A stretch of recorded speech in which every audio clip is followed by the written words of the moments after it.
This is the end of retail as we know it.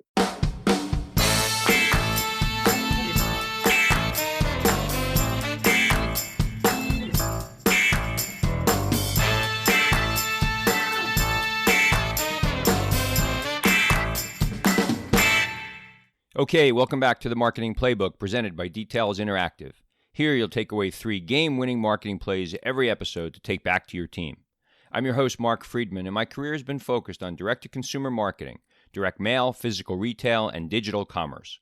This is episode number 16, and today's guest is Pano Anthos, founder and managing director of XRC Labs.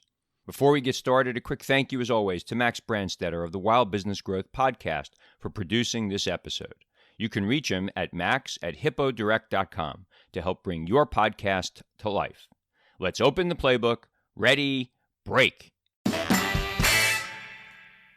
Well, hello, everyone. Thank you for joining the Marketing Playbook podcast. I'm your host, Mark Friedman, and today's guest is Pano Anthos, founder and managing director of XRC Labs. XRC Labs is an innovation accelerator and fund for the next generation of disruptors in the retail and consumer goods sectors. Their vision is to be the preeminent ecosystem where innovation happens to solve the biggest challenges and unlock the next generation of opportunities facing the retail and consumer goods industries. Pano, welcome to the show. Thanks, Mark. Great to be here. All right. Well, I know you're busy and there's lots going on. We're recording this in mid-June 2020. So before we get into it, how are you and your family doing over these last few months of quarantine? Yeah, no, we've been very fortunate. We're kind of domiciled, ensconced in upstate New York, kind of out of harm's way, but very active with our team on a completely remote basis. Okay, good. Well, I'm glad that everybody's well. I like to start these shows. We all have this, our first story, kind of how we grew up, family life, perhaps how that prepared us for the roles that we've played in most of our career. So give us a brief background of that part of your life. Well, I mean, I came from a very stable family, Greek parents, first generation. They were born here. Father was an entrepreneur, wasn't well educated, barely got an associate's degree, had all kinds of probably learning disabilities that were never diagnosed.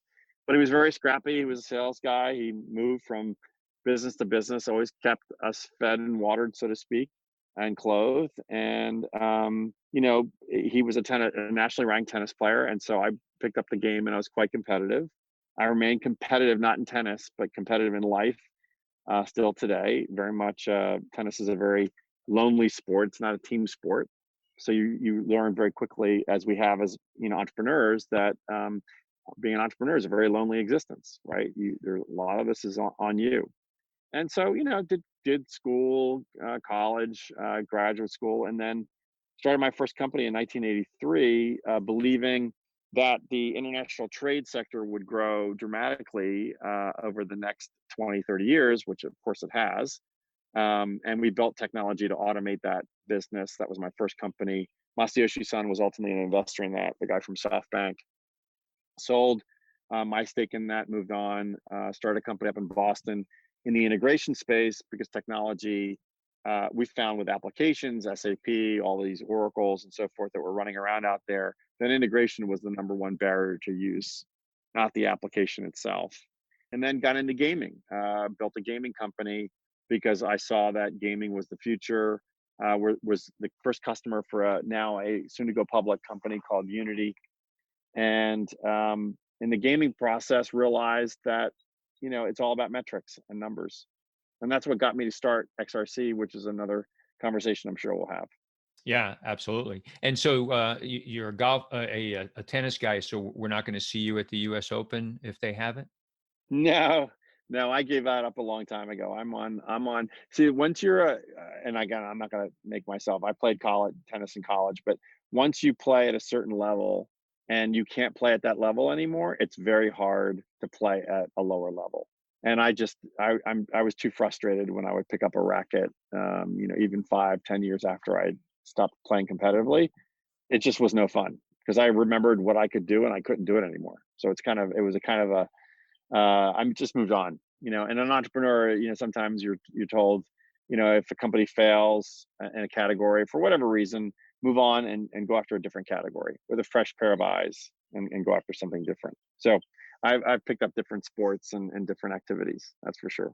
All right. You talked about, entrepreneurs being lonely in the days we live today. How do entrepreneurs get their guidance and their to thwart that loneliness that you talk about? Do they, they sometimes have co-founders, they have mentors. What have you seen be effective for the entrepreneur? Well, yeah, it's an ecosystem, just like XRC has created an ecosystem for entrepreneurs. I didn't have an ecosystem growing up. In fact, most people had no idea what I did, even at the kids' schools we were at. And in fact, 20 years later, people would say, I never realized that you were an entrepreneur. I had no idea what that was. So it was a very lonely existence. I think today, the resources, the content that's available, like if you're a bad entrepreneur, if your company fails, it can fail for many reasons, but it should never fail for lack of information and access and resources. It might fail because of timing. You've got too big of an idea or too interesting an idea that's just not ready for prime time yet. The customer isn't ready for it.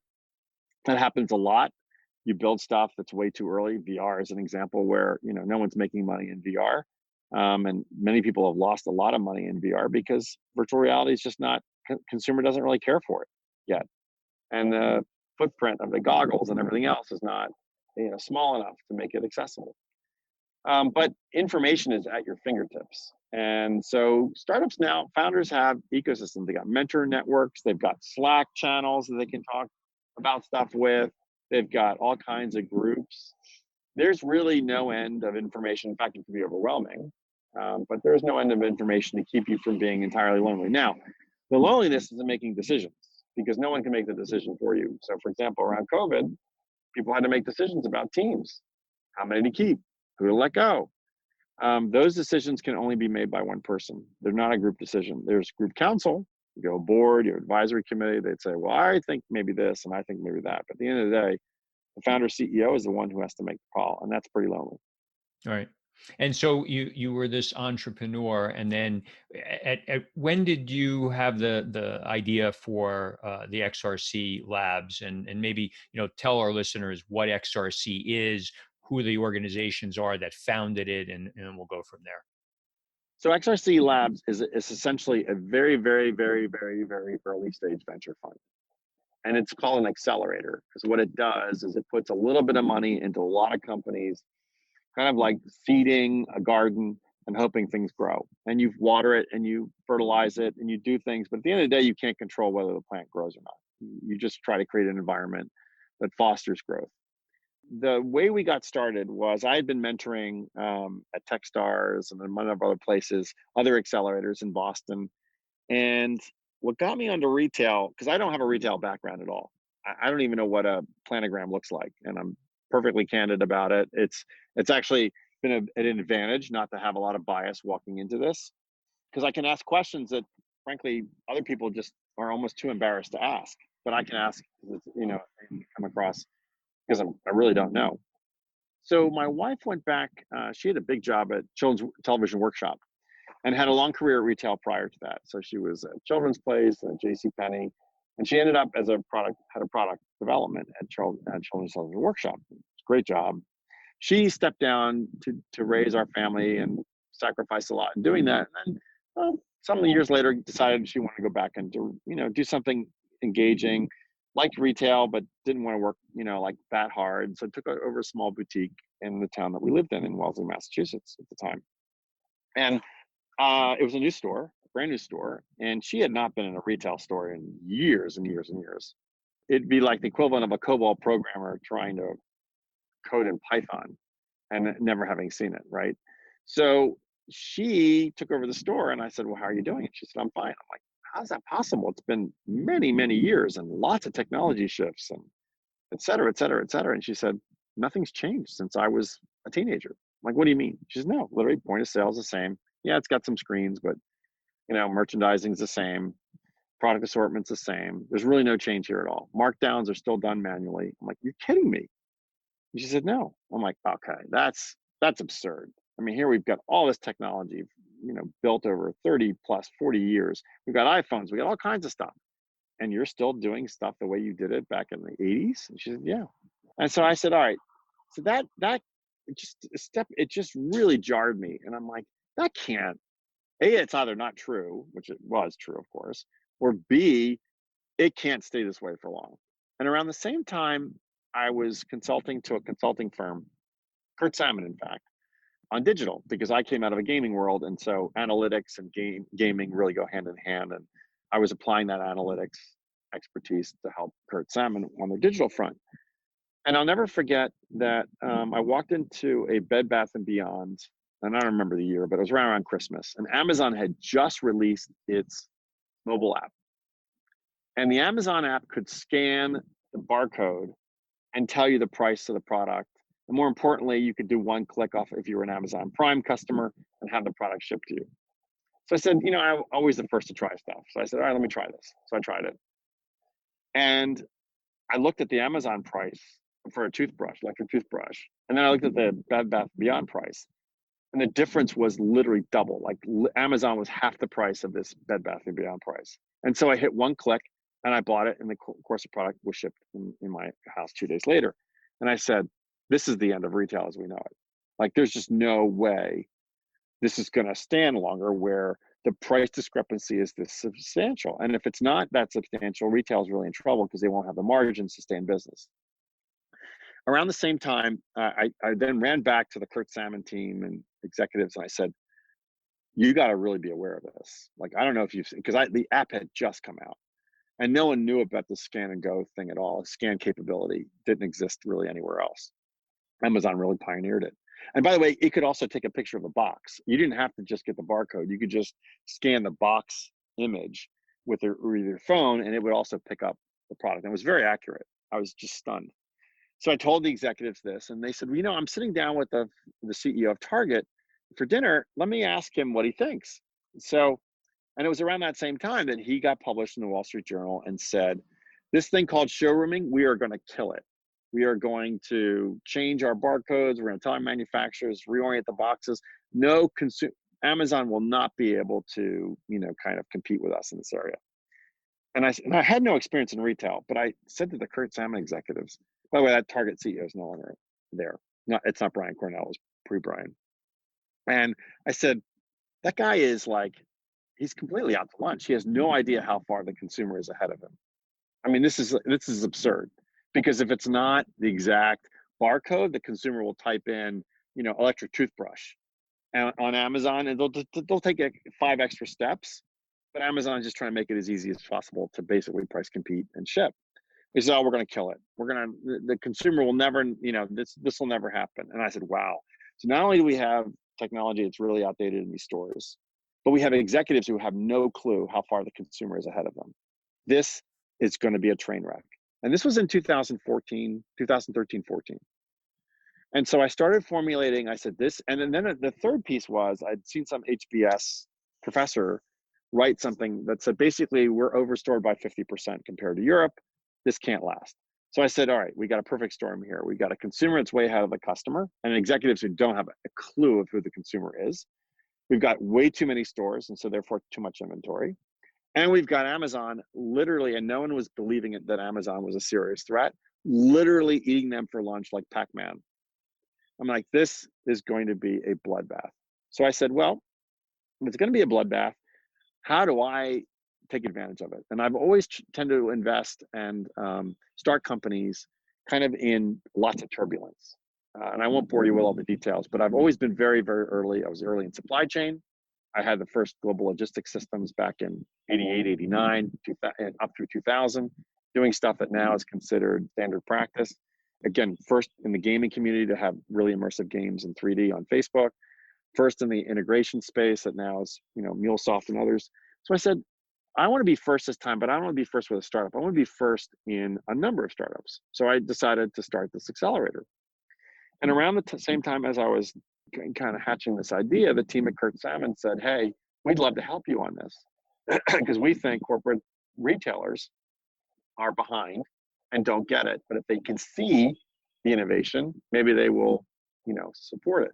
They said, we can't really, we're not investors, but we can help you and build an ecosystem. And so that's literally what they did. At the same time, one of the partners at Kurt Salmon was having lunch with the dean of Parsons, and he's on the board of Parsons, and he described this idea, and the dean immediately emailed and said, "I need to meet with you. This sounds really intriguing." And so we set up this kind of triumvirate partnership, whereby Parsons would provide space and branding, in return for access to all these startups and a conduit for their students to get involved, as well as their faculty members, and to actually claim some branding, which they did very effectively on it. Garrett Salmon got, obviously, a way to open up the door of the C-suite and say, you got to look at this next generation concepts. These are all state of the art, 3 to 5 years out. And I would say, and we've had very good success. We're now invested in over 80 companies in the last 4 years. We do about 20 a year. We may amp it up to 30 a year next year. And what we noticed was that the corporates, there was really, they were a mixed bag. They either got it and they were completely on board, and they didn't need to be. Like TJX does not, really, innovation is not their byword, but they have no problem writing a check to support it because they want to make sure that they're on the front end of whatever's going to disrupt them, right? They're smart about that. And then you had a whole slew of corporates who I won't name, who just looked at me like deer in headlights and said, "No, I think we've got this figured out." Like, okay. So we built this ecosystem, and what's happened is, and we were predicting the demise of the department store back in 15. We were predicting the demise of just retail in general, that it hadn't changed in 100 years, and it was going to be up for major change. And when it changed, it was going to be a bloodbath. And sure enough, COVID has kind of made that happen. So let me interrupt you there, if I can, because that's a good segue. Why do you think that retailers, and I think I've told you this before, I've seen your presentations a few times, and there's one slide that you use that always resonates with me. It's a black and white shot of a department store from, I don't know, 30, 40, 50 years ago, Right. stacks of product, on tables. And in fact, it is the same way today. And, you use that for the effect of, hey, geez, retail really hasn't changed very much. But, retailers, and there's a lot of really good ones, there have been smart people come through it. Why is it that they have been so slow to react? And then I'll have a follow on about COVID. So here's what's going on. First of all, it's a generation of executives that did not grow up digital. It's the first problem. And the first actually CEO that's even close to that is Hal Lawton over at Tractor Supply. So that's the first thing. They don't have a history of digital. They don't have a history of digital first. So they didn't understand Amazon for years. I mean, isn't it ironic that Target used to use Amazon as their back end for Yep. e-commerce? Yep. And that's mind blowing to me. That's the level of, like, bizarreness that existed in the retail landscape. So they didn't understand anything of what was going on in detail. And the second thing was Wall Street. They were playing to Wall Street, and they were playing the, kind of growth game by opening up more stores. That's the way you grew. You didn't really make your store better. You just grew more stores. And so you had very meager kind of comp store over store growth, but you had more stores, and so it looked better. So it was a very bad model, because ultimately that's just a recipe for disaster once a crisis hits, which of course it did. The third is that the culture of change and innovation in those organizations is pathetic. Some are doing much better than others. Most are doing it very badly. And that is, they don't understand the innovator's dilemma. They need to read the book, they need to absorb it, and they need to understand that if you're not willing to sacrifice some profitability for longer term gain, you will never innovate, because you're always optimizing for profit and you're not optimizing for growth and innovation. And so what happens is you are late. You've been so optimized on merchandising, getting the store like perfectly laid out, that the idea that the store is irrelevant never crossed their mind, right? And so we've been preaching that for years, the store is really irrelevant. The store should be many things. It should be, we talk about store to consumer, bringing the store as close to the consumer as possible, because the most valuable asset in the world is time, not money. And the retailers don't understand that. They think drawing them into the store is just normal. No, it's not. The bar is getting higher and higher as to what called the customer contract. Customer contract basically says, I will give you something, in return you give me something. The customer contract for retail had been, I will drive to your store and I will get an assortment of product that I cannot get anywhere else. Well, guess what? Online hits first and foremost.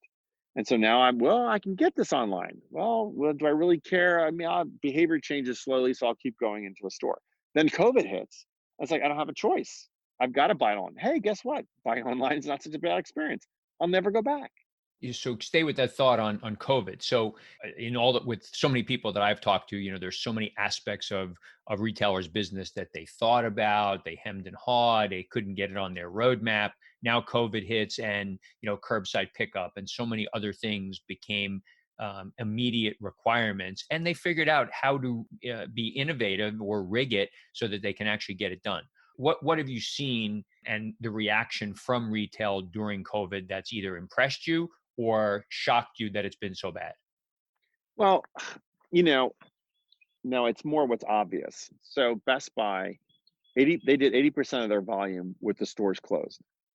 What does that tell you about the value of a store? Zero. There's no value to a store. If they're not waking up and saying, oh my God, why do we have these big boxes? What do we need all this stuff for? If they're not waking up to that, then they're doomed to failure, because that's the definition of insanity, doing the same thing over and over again, expecting a different result. But my guess is they're stepping back and saying, wait a minute, we just did all this volume with marketing and digital and pick up curbside. So the value of the store was location. That's what we always say. The value of a store is proximity, not size, because assortment is only valuable if you're inside the store, right? Because then you can walk around and buy multiple things, and that's the whole argument. The other thing that really used to piss me off, and we would talk about this from a store's experience, because that's the second. So store to consumers first, store to as experience was about optimizing for time, not wasting time. And so most retailers built these labyrinth stores that no one could figure out how to navigate. The idea being, well, if we keep them there long enough, they'll spend more. No, if they keep there long enough, I'll get really pissed off as a customer, right? Again, not understanding the value of time and its proximity. And they were arguing, no, we can just keep doing the same thing over and over again. So Best Buy now looks at it and says, if they're not saying, holy cow, we just saved this customer massive amounts of time. They buy the thing online, they pick it up curbside, they drive away. It's a perfect world. Why do we need showrooms? We can have a showroom, but why do we need inventory sitting on floors? And why don't we just have, online and offline showrooms? So what COVID proved is that the customer is far more resilient and adaptive. And there are many more choices for the customer than there ever was before. And that's very powerful. That's really, really powerful. And that is what retailers have not figured out is customers have choice. We talked about omni-channel for years and blah, blah, blah. It's not really omni-channel. If I start online and I end up in the store, no retailer knows who I am. Zero. That's true omni-channel or multi-channel, whatever you want to call it, is no matter where I am, if I'm a loyal Best Buy or Bed Bath Beyond or pick Walmart customer, and I've already logged in on the e-commerce site and I'm scrolling around looking at stuff, if I've logged in, that's another whole question. And now I go into a store, why don't they know who I am?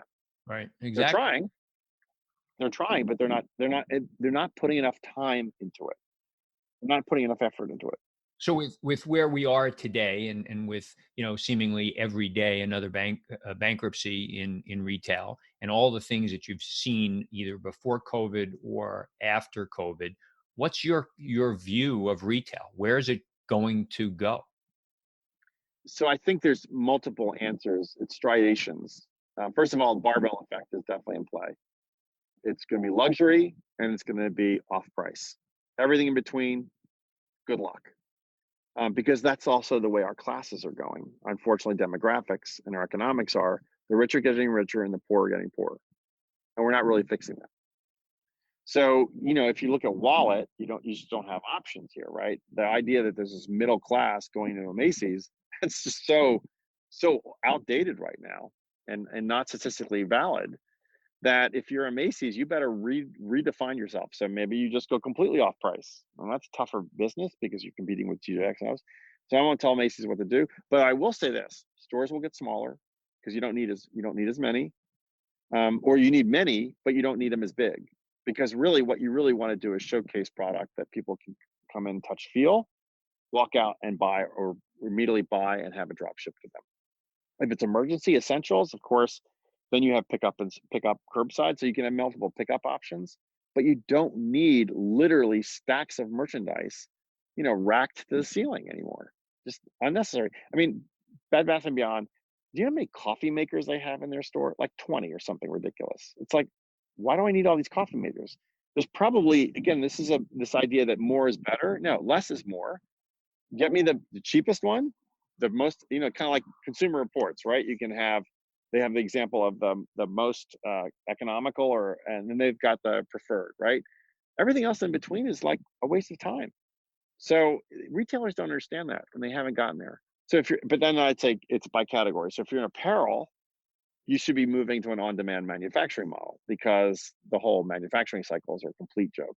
I mean, COVID's proving that better than anyone, which is if you were really building on demand and supplying literally every 4 or 5 weeks, you'd have much lower inventory levels. But they don't. They make big buys, they're big seasonal buys, they go out to market, they have this whole kind of approach that's not digital at all. It's not the way the consumer thinks. So they're stuck with a lot of inventory. Whereas if you're super nimble and you're placing small buys constantly and you're constantly iterating on those buys, you're not stuck with a lot of inventory. And then I think in luxury is going to be fine because brands are valuable. If you're a Chanel or you're a Hermes or you're any of these better, scarce brands, there's always money for those people. People will always spend money on those brands. And there'll be some new brands perhaps, and then what you're going to see is more direct stores. Nikes of the world are going to go much more direct over time. It's just inevitable. I mean, Foot Locker's got a big presence in a lot of malls, and they're doing their best to be relevant and pertinent. And short term, that'll be true, but it's Nike is the brand, not Foot Locker, right? You're buying Nikes, you're not buying Foot Lockers. So it's only a matter of time before the direct, and we believe this strongly, that the direct to consumer model will completely take over wholesale.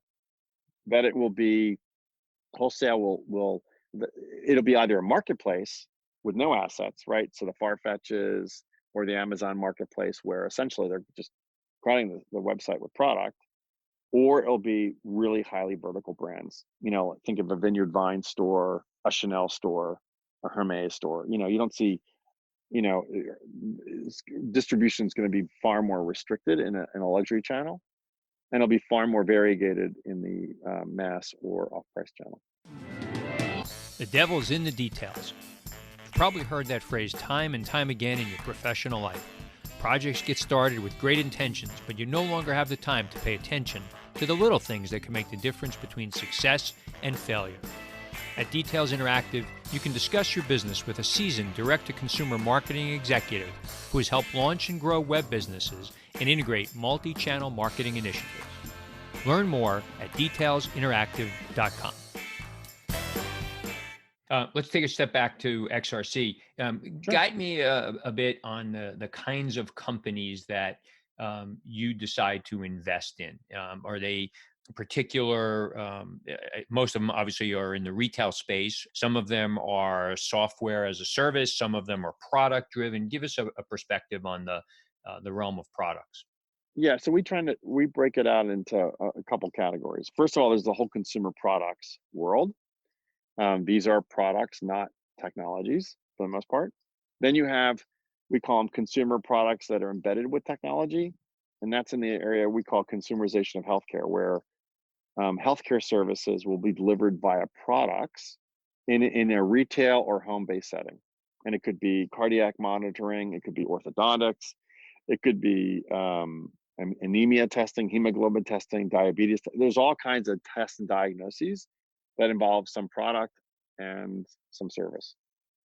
We do a lot, and then in the retail sector, when we just think about retail in general, like broader retail, think of the entire value chain. You have supply chain, so all the manufacturing and supply chain automation we're involved with, so on-demand manufacturing, 3D manufacturing, autonomous drones for supply chain visibility and tracking in warehouses, especially AI to monitor labor movement in these warehouses and manufacturing locations to try to build better heuristics and better labor practices. And then as you move to kind of fulfillment or into stores, we have these companies are doing in-mall logistics or managing logistics in kind of a hybrid between the malls and the consumer and the manufacturers. And then we're doing technologies in store. So we have a couple of technology stacks in store. One can using cameras, existing cameras can actually understand what people are touching, picking up, and buying. So you actually get a full merchandising round trip like you would digitally, around from impression through conversion, and then doing it around loss prevention. So anything in the store, and then clienteling, we're doing stuff in that area. So all that store activity, and then the front of store, all the e-commerce work. We've done a bunch of work and continue to work. Loyalty, we're doing identity, we're doing AI around product selection and assortments. So it's really a wide cast, if you think about the entire, but we're very retail and consumer goods focused. And what we're not doing is clinical healthcare. We're not doing blockchain for blockchain's sake. We're not doing FinServe. We'll do FinServe as it relates to retail, but we won't do FinServe for FinServe's sake, right? So there's just some limitations as to what we're doing. By scoping it, we limit ourselves, but also that limit actually makes us very deep and knowledgeable in the space. And what's also as a result of that, it's attracted corporates who really value the thought leadership that we're providing. And Wall Street now really values it because now we've done conferences with RBC, Royal Bank of Canada, UBS. We're now doing one with Jefferies. We're going to do one with Stifel. And they really want to hear this kind of innovation story at the startup level in our sector, right? So again, we're not trying to be all things to all people.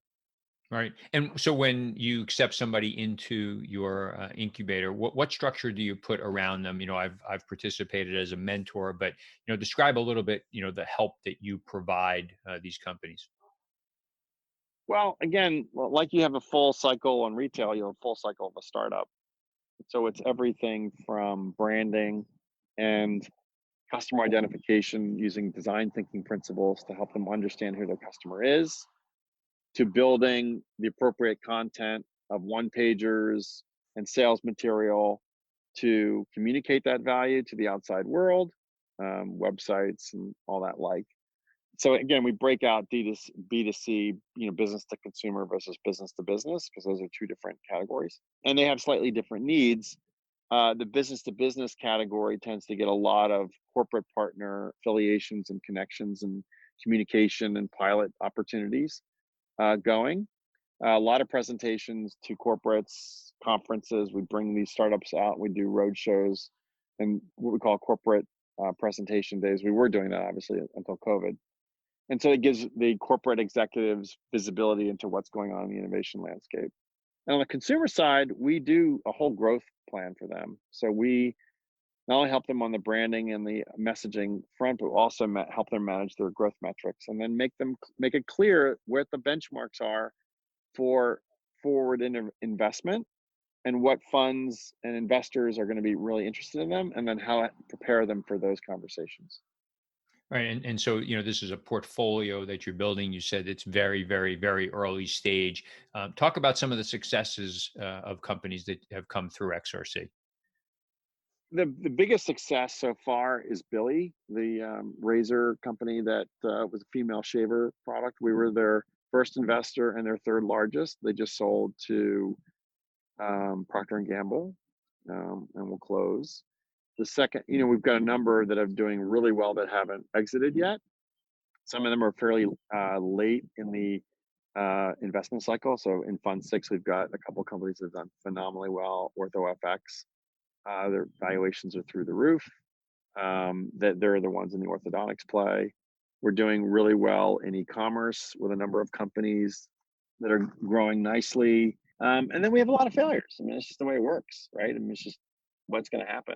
So we're really pleased. It's tracking exactly as we thought in terms of the number of companies that are getting their Series A's or exits going on. And we've told the investors that, because we're so early, that we're probably 2 to 3 years earlier than a seed investor in many cases, which means if the seed investment takes 8 to 10 years to exit, we're the equivalent of 10 years, 12, right? But our investment dollars are so small and so varied that we don't really run the risk. No one loss makes a huge difference to us. It's trivial dollars, because we only invest $100,000 in any one company. Right. You've talked quite a bit about diversity of founders. Mhm. You've had quite a lot of women founders, people of color. Talk a little bit about that and how important it is to balance the founder population. Yeah, I mean, we're super. I can't say it was intentional. I wish I could say, oh, and I'm actually glad we can't say we have a mandate to do X or Y or Z. What we have found is that if you're effectively blind, which we are, to race, creed, color, you just look for the best people, period. And the category we're in leans in heavily into more diverse populations. So just quickly, I'll give you some stats. 57% of all the companies have a female founder. 42% have a female CEO, which is way over indexed compared to the market. 36% have a person of color as a founder, and 35% have a person of color as a CEO. Again, way over the mark. And then just in terms of our team, over 64% of the team is female, and 36% are people of color. So, by any stretch of measurement, we're just much more diverse naturally. We just don't care about that. We don't have a bias that way. We're just really looking for great founders. And because we're so early, we don't bake that bias into any of our decision making. Never have. Gotcha. That's great. That's great. So we're coming down to the end of our time together. At the end of the show, Pano, I ask each of the guests 7 questions, kind of rapid fire, give a couple of word answers. That's all that's required. Okay. Yeah, sure. All right. A brand that you admire or that inspires you. I think Lululemon's done a phenomenal job in that respect. Me too. Love that. What's your favorite app on your phone? Well, it used to be Hotel Tonight when I was traveling, because I could book a room in a second. I don't travel nearly as much anymore, so it's not an issue. Right. What's the last website other than Amazon that you shopped from? I bought shoes from Red Wing.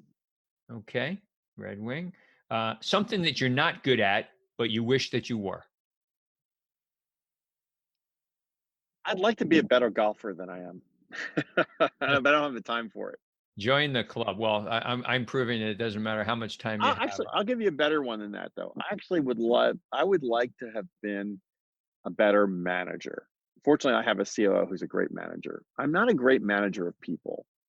Again, that gets back to that solitary tennis player mentality. Yep. And I'm very honest with the team about that. It's just never been an area of strength for me. Unfortunately, I have folks around me now who are much better at it and manage a team much more effectively. Okay. A charitable organization that you're passionate about. Golly day, there's a bunch. I love the Fellowship of Christian Athletes. There's a footwear company that I'm super passionate about in the kind of putting shoes on children's feet. I'm super excited about. Yeah, I spend a lot of time in the nonprofit world, so that you could get me started. I could go on for hours. That's great. If you had one superpower, what would it be? I'd like to be able to be more patient. I don't think I'm patient enough. Okay. Not patient, not a good manager. All right. It's all coming out now, Pano. No, I'm an entrepreneur. I go after stuff. Right. I'm kind of crazy that way. And then the last one, other than your family, what's your most prized possession? So this is going to sound funny. I have a 1997 Land Cruiser that I've restored. I love the unit. It's not that old, but it's old enough to require a lot of care and feeding. And I just love the design of the car. It's just a classic, and they don't make them anymore. Yep. So this style. So it's just something I miss and I enjoy. Great. And if people wanted to reach out to you on social media, what's the best way for them to contact you? I email pano@xrclabs.com. That works. Okay, great. Look, Pano, thank you very much for your time and your insights. I know that you've got a lot going on, and a lot of companies are relying on your time and good insights about the future of retail. So, thanks for sharing your thoughts with us, and I hope you and your family stay well. And I'll see you soon. You as well, Mark. Thank you very much. That's it. Today's game ball goes to Pano Anthos for coming on the Marketing Playbook. To me, today's 3 game-winning marketing plays were as follows. Number 1, new companies should never fail because of a lack of resources and support. There's a wide array of people that can be helpful, either mentors, investors, or other early-stage founders. There are all kinds of tools available, Slack channels and online groups, just to name a few. It can certainly be overwhelming, but it does not need to be lonely if you're a founder. Number 2, if you're running a business, early stage or otherwise, you often have to sacrifice some profitability for long-term gain in order to innovate. If you're only optimizing for profit, you'll never take the calculated risks that are required to be innovative. So many retailers over the years have not spent enough time or resources being innovative, either with their services, their product offerings, or their technology. Number 3, retailers are product and brand centric, but true marketing using customer data and technology eludes so many retailers. A true omni-channel experience is one where if a customer is logged into a retailer site and then walks into a physical store, that retailer knows the persons in the store and can quickly tailor experience to the customer. Certainly, we must deal with the privacy issues around these types of experiences, but the ability to execute is there. Now we just need the dedication to provide a better shopping trip. Thank you, Playbook marketers, for listening to another episode. If you want to check out more pages of the Marketing Playbook, make sure to subscribe on your favorite podcast spot and leave us a 5-star review on Apple Podcasts. You can also follow us on Twitter at DetailsInteract and learn more at detailsinteractive.com. Until next time, the devil is in the details.